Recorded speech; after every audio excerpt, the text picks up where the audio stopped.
Hey everybody, it's your boy Ranger J 1999, and joining me is my co-anchor on this. We've got Carth here. Carth, we had just streamed. We were chilling for the rest of the day, and well, they put out some news, and we're going to break it down for everybody here. Kind of shocking. It just came out. It's just like, here you go. They gave us a little encyclopedia to read. Yeah, which we're going to go through right now. I have not seen the post. Car's read through it. I have not read through it, so we're going to read it. We are live streaming on Twitch, which we always do, but when you get news like this, man, here we go. So, we are live on Twitch when we do these things. So, we're going to do a video here on this. We're going to talk about it. I'm going to read it live. I've not seen all the details on it or anything. Just dropped. So, you ready to do this, Carth? Let's get in here in Yeah, the meet and greeting. Are you a little dirty? full send it. All right. New raid news. Speeder Pike, Bike Pursuit. From our good friend Tuscan Meathead. It says, "Hi, Hell Table Heroes." Well, hi, Meathead. How you doing? Says, "Welcome to the Speeder Bike Pursuit preview post. The new raid will be releasing soon, and we wanted to give you a sneak peek of what you can expect at an encounter as you take on this new event in the woods." It's going to be in the woods, Garth. I mean, you live in the You, woods. you you think we'll be in the thick of it?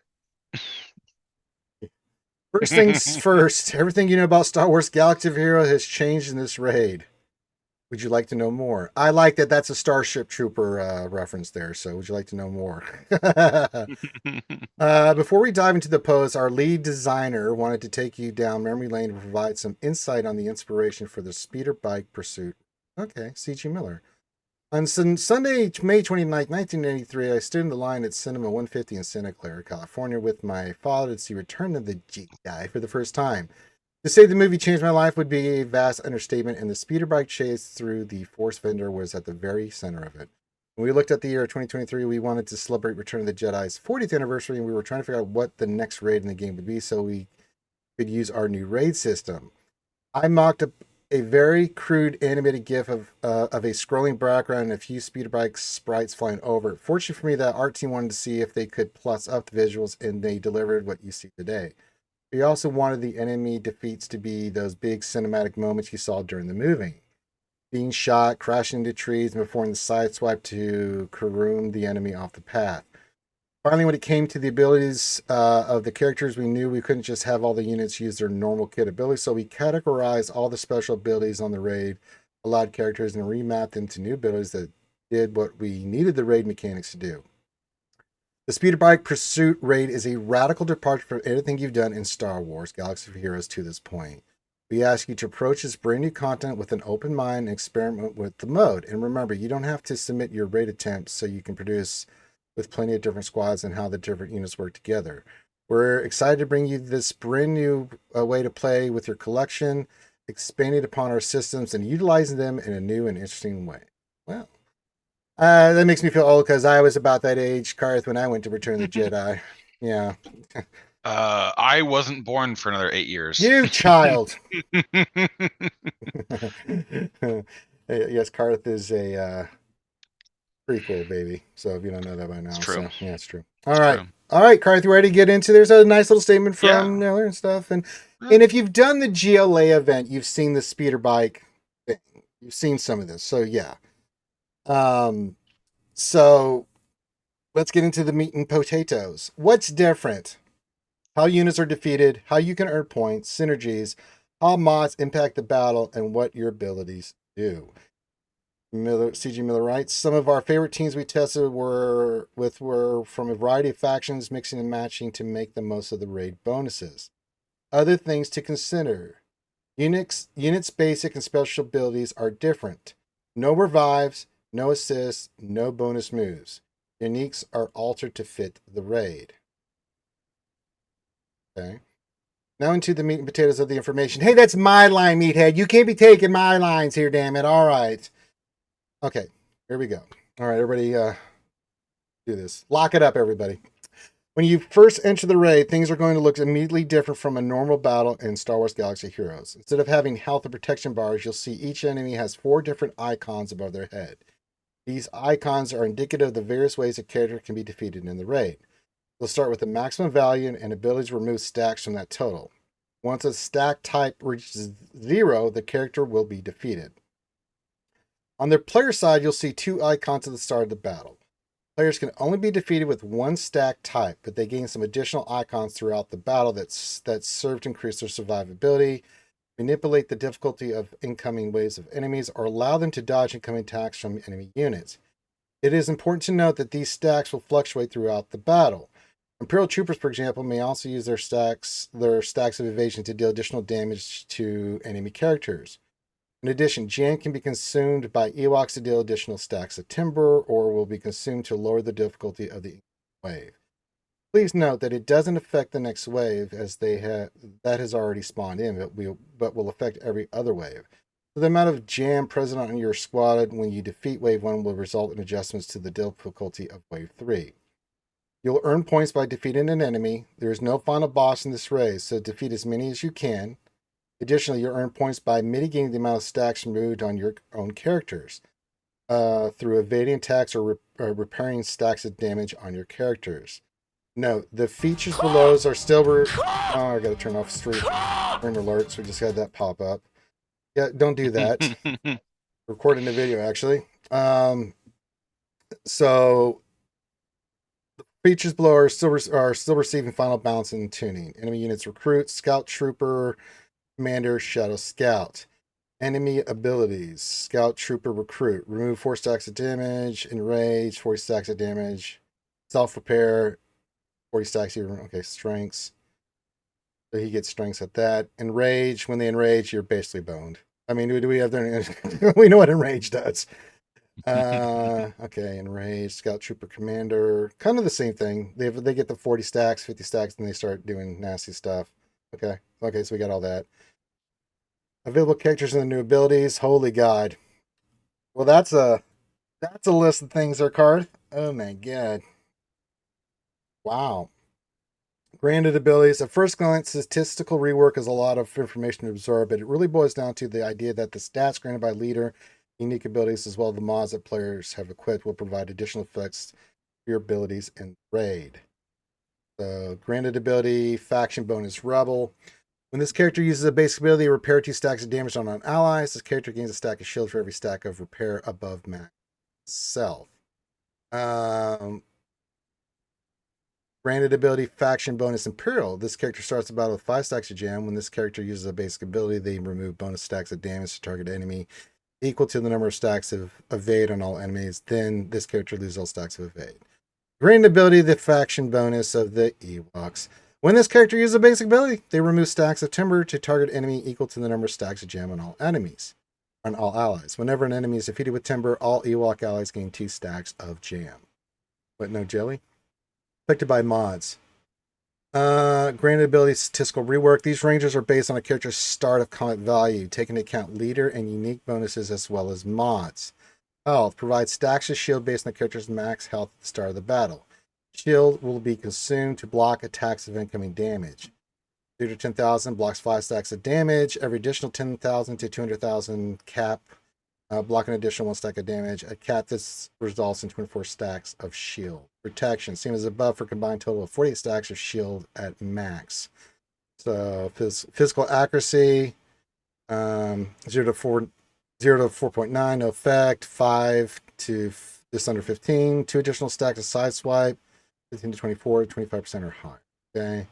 And so it just goes down the line. Same thing with all these other things. Critical damage, attack damage, armor, physical evasion. Good God. It just stacks of doing additional different ability stuff. I'm not going to read all this stuff here, but you get the gist of what's happening here.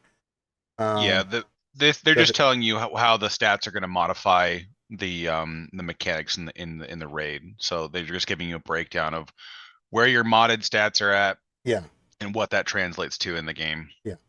So raid modifiers and cadence update. So much like the crate dragon hunt, you can apply modifiers to adjust the difficulty of your attempt and earn more points for your guild. As a reminder, don't be afraid to try more difficult modifiers. You can always re-choose them and attempt again without any penalty. Your raid attempts will only count if you submit the attempt, allowing you to retry without submitting a score as many times as you want. These difficulty modifiers also allow many different levels of players to participate in the event. Much like KDH, the base difficulty will be around Gear 10 HSTR and can be scaled up to challenge even the strongest players in the game. We would also like to note that while Relic 9 characters will provide a power advantage, the way in which Enrage works will encourage folks to try different team compositions to earn the most out of each attempt. With the speeder bike raid, you will be allowed 8 attempts instead of the 5 you are familiar with in the Crate Dragon hunt to accommodate the 3 character team sizes. Additionally, with the speeder bike raid, we will be adjusting the cadence to allow a longer time between runs, but rewards have been adjusted to stay consistent. This cadence is being introduced to relieve pressure on guilds who provide feedback based on their experience with the Crate Dragon hunt. Things to note: launch costs will go from 90k to 100k tickets to reflect this change. That makes sense. And the ticket cap for guilds is being increased from 150k to 10k. Raid modifiers. All right. How many levels of this is? 6 levels. Good Lord.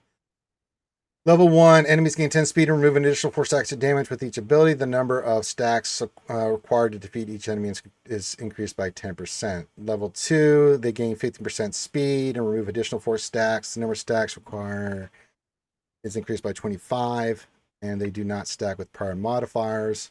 That's going to be something said at each of these, so I'm not going to read it. Level 3, the enemies gain 15 speed and remove an additional 6 stacks of damage with ability. Every 3 turns an enemy takes, they repair 4 stacks of damage on themselves. The number of stacks required to defeat an enemy by 40%. So just an increase of this 20 speed, the number of stacks, what they do every time is basically what I'm getting here, Carth. Up to level 6.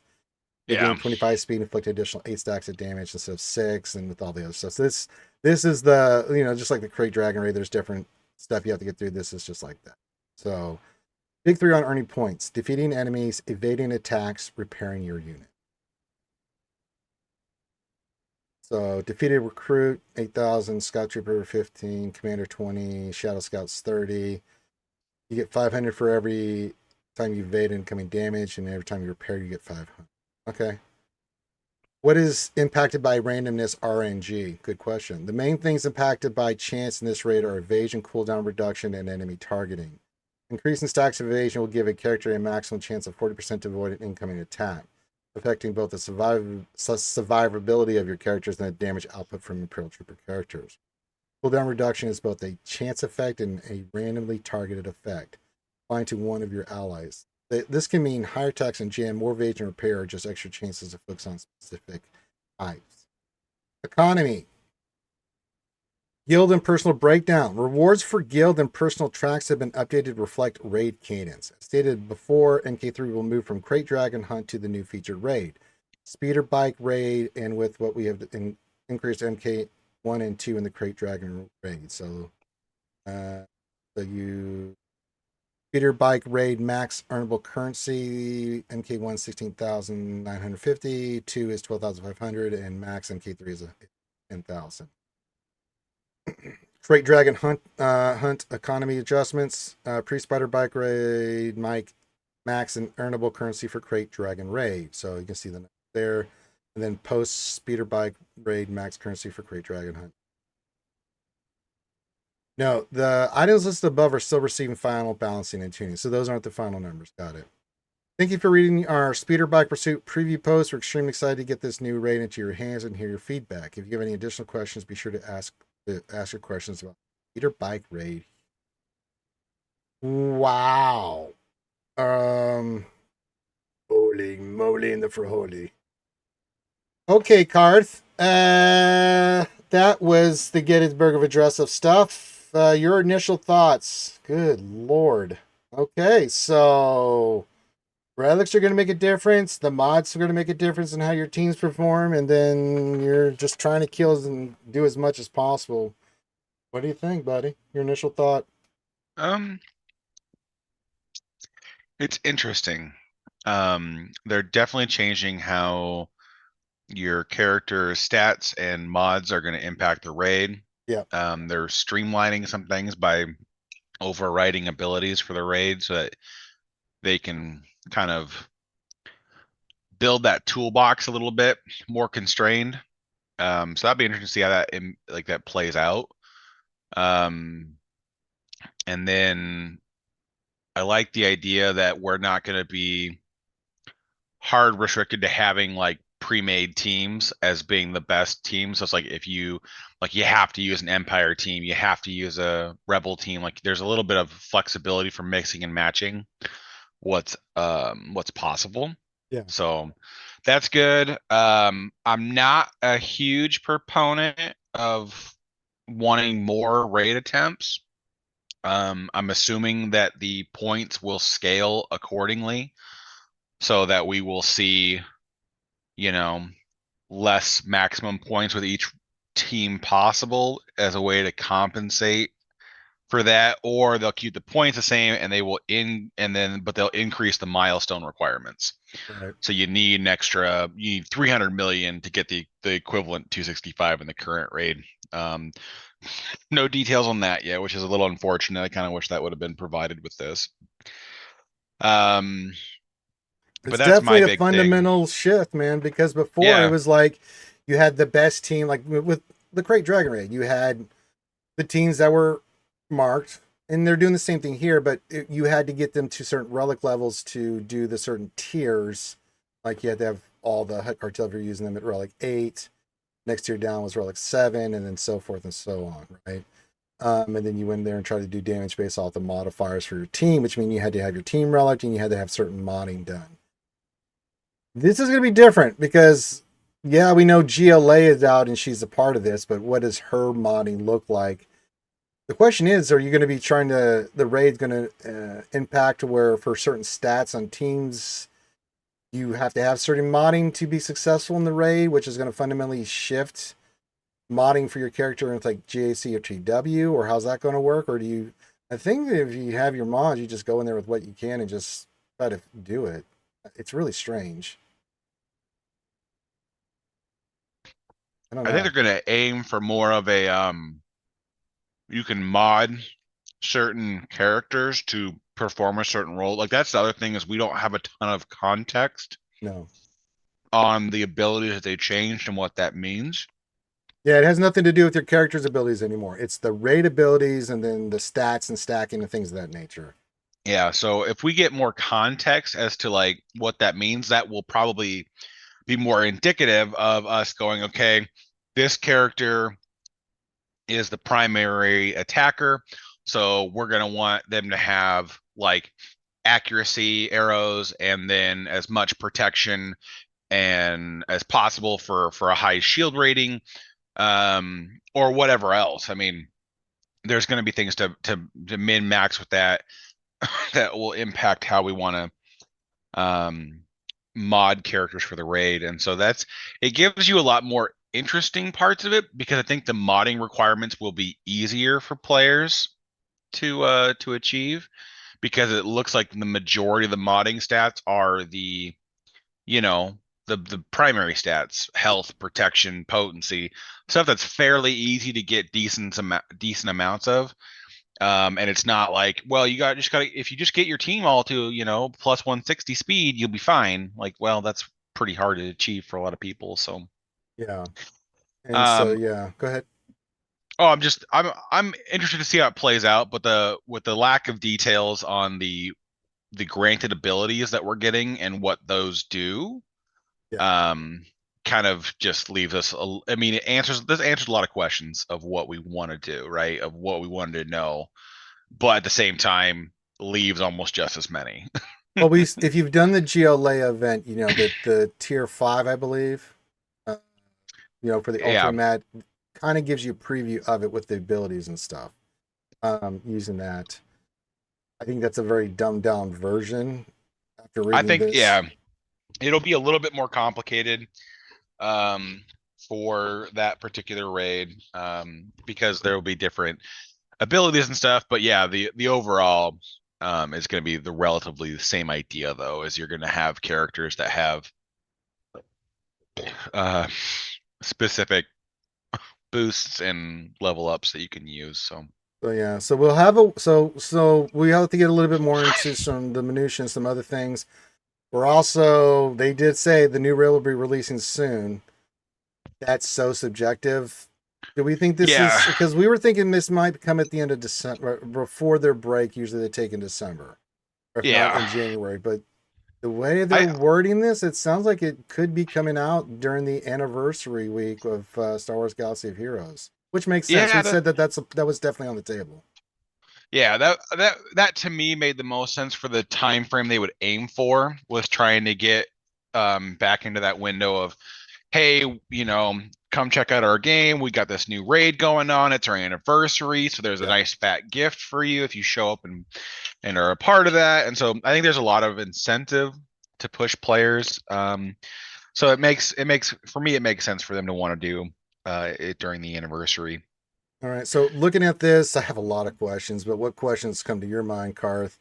I have to read through this again. Holy moly. It is definitely a fundamental shift because because like with the previous raid, you went in there with Hut Cartel, but you're using the team's abilities to defeat the crate raid, and then you were supplemented with like, a harpoon and the Yeah, well, yeah, landmines you and had stuff. So this is yeah. completely flipping because it's just now your character, they're modded, they're relic level, and then that'll affect your stats, and then you have your abilities that we'll get Well, into. and how you earn points too, right? Because Yes, like what they did in the Huck or the Crate Dragon raid is the points were earned damage. by damage, just at a reduced number. They had an algorithm behind it that would change the values of what points were received for what damage was done, and which is fine, great, no big deal. But this new one, it's actually really interesting because I had it reminds me of the raid system that they have in Home, Hmm. which is Heroes of Middle Earth, the other game that they make,